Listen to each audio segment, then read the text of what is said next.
प्यारे बच्चों, शून्य से शिखर तक की यात्रा में आज हम सीखेंगे टेबल ऑफ 6 यानी 6 का पहाड़ा।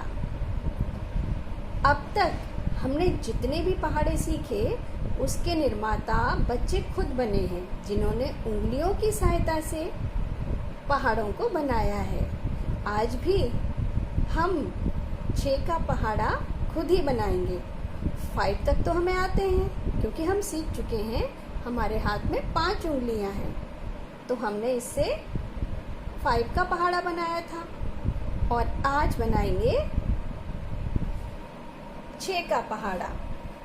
देखो, हमने 5 का पहाड़ा ऐसे बनाया था। 5 1 जा 5, 5 2 जा 10, 5 3 जा 15, 5 4 जा 20। इस तरह हमने 5 5 जा 25, 5 6 जा 30, 5 7 जा 35, 5 8 जा 40, 5 9 जा 45, 5 10 जा 50। ये है 5 का टेबल। अब 6 का बनाने के लिए क्या किया जाए? एक बहुत ही आसान तरीका। हमें क्या करना है? 1 और 5 के बीच में प्लस कर देना है। इसी तरह हमें इनके बीच में प्लस कर देना है और प्लस करने के बाद हमारे पास जो काउंटिंग आएगी वो हमारा 6 का टेबल बन जाएगा। देखो कैसे। 1 + 5 हम लगाते हैं इक्वल टू 1 + 5 इक्वल टू कितना होता है? 6। 6 1 जा 6। अब 2 + 10 इक्वल टू 12। 6 2 जा 12। अब 3 + 15 इक्वल टू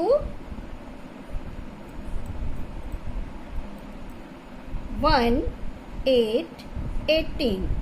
6 3 जा 18। अब हमें क्या करना है? 4 + 20 इक्वल टू 24 हो गया। 6 4 जा 24।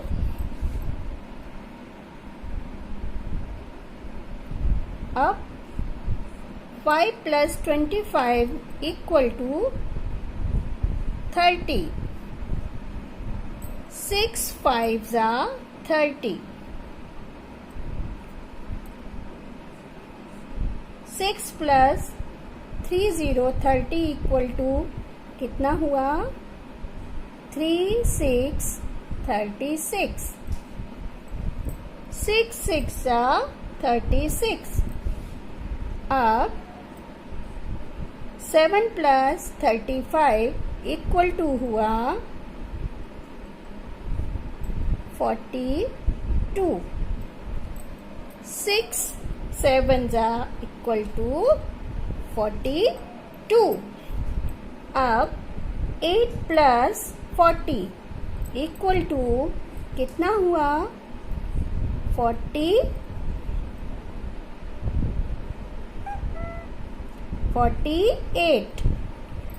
6 8 जा 48।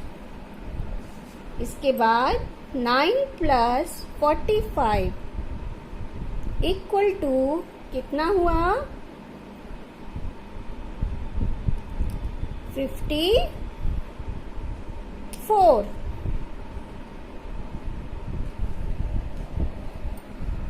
6 9 जा 54। अब हमें प्लस करना है। 10 + 50 इक्वल टू 60 60। ये हो गया हमारा 6 का टेबल। देखो कैसे बोलेंगे, हिंदी में बताती हूँ।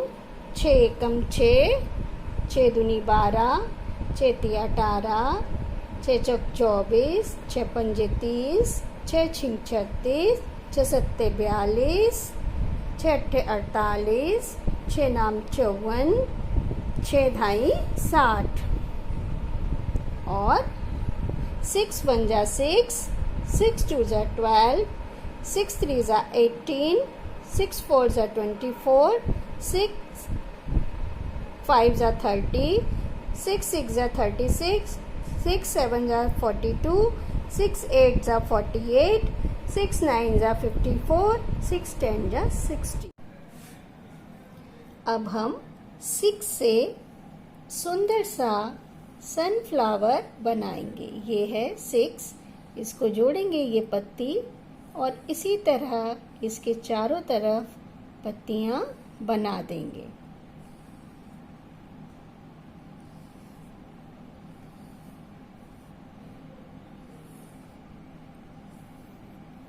और इसके बीच में भी पत्तियां बना देंगे और जो थोड़ा इधर उधर हो जाता है उसको और अच्छे से पत्ती को ड्रॉ कर लेंगे।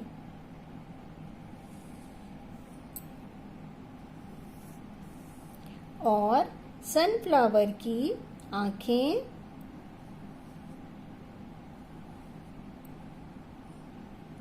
नोज और मुस्कुराता हुआ सनफ्लावर, इसमें येलो कलर करेंगे और इन पत्तियों में ग्रीन कलर करेंगे तो वो ऐसा बन जाएगा। ये है सनफ्लावर जो हमने 6 यानी 6 के अंक से 6 की डिजिट से बनाया है। SUNFLOWER,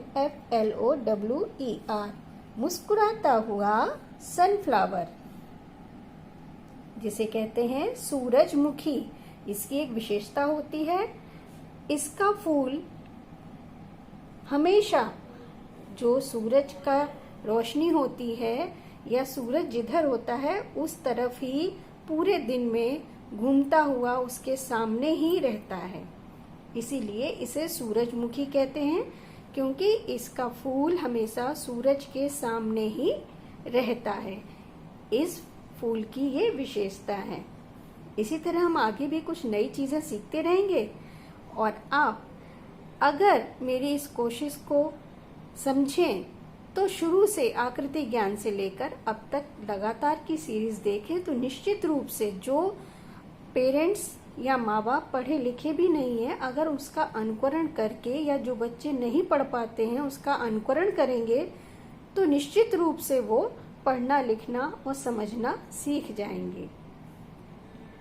इसके साथ ही खुश रहें, स्वस्थ रहें, घर पर रहें। अगली श्रृंखला में फिर मिलेंगे। नमस्कार।